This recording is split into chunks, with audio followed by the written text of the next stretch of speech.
Tuluyan na nga nakapasok sa Philippine Area of Responsibility ang ikalawang bagyo ngayong taon na Bagyong Basyang, kung saan tinaas na ng pag-asa ang signal number 1 sa ilang lugar sa Mindanao.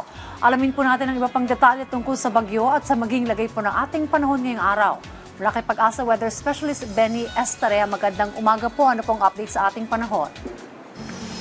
Magandang umaga po sa inyo. Update regarding kay Tropical Depression Basang. As of 4 in the morning ay huli itong namataan 895 kilometers east of Caraga Region. Taglayang hangin na 55 kph, pagbugso hanggang 70 kph at kumikilos west-southwest at 20 kilometers per hour.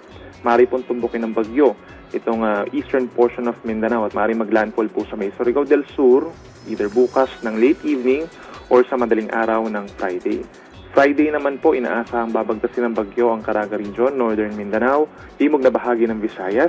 At pagsapit ng Sabado ay nasa may Panay Island na po ito at sa may Sulusi.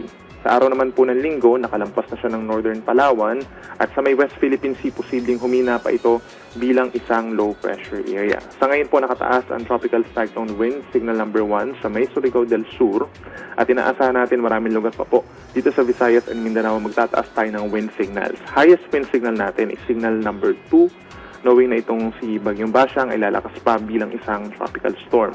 Yung mga pagulan naman natin within 24 hours dahil sa bagyo, meron na po dito sa may eastern portion of Visayas and Mindanao.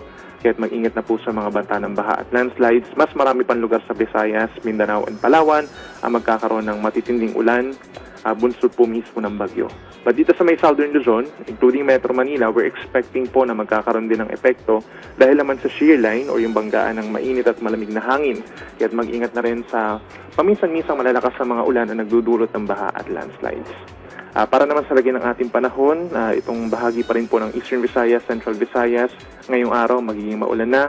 Caraga Region, Northern Mindanao, Davao Region, ay mataas ang chance ng mga pag-ulan, habang dito sa may Luzon, tanging dito lamang po sa may Eastern Cordillera at Cagayan Valley, aasahan yung mga mahina hanggang katamtamang ulan dahil sa Northeast Monsoon. Yan muna latest mula dito sa Weather Forecasting Center ng Pag-asa. Benny Estreja, good morning po. Alright, Sir Benny, nasabi niyo may nakataas ang signal number 1, pero kailan po natin mararamdaman yung ika nga peak? Ito pong Bagyong Basyang ito. Bali bukas po, mararamdaman na siya dito sa may Eastern Mindanao at saka Eastern Visayas. Then pagsapit po ng Friday, most of Visayas na po at saka Northern Mindanao po magkakaroon na rin po ng malalakas na ulan at saka po may kalakasan din na hangin. Well, maraming salamat po sa update na ito, Pag-asa Weather Specialist Mr. Benny Estreja. Salamat po, sir.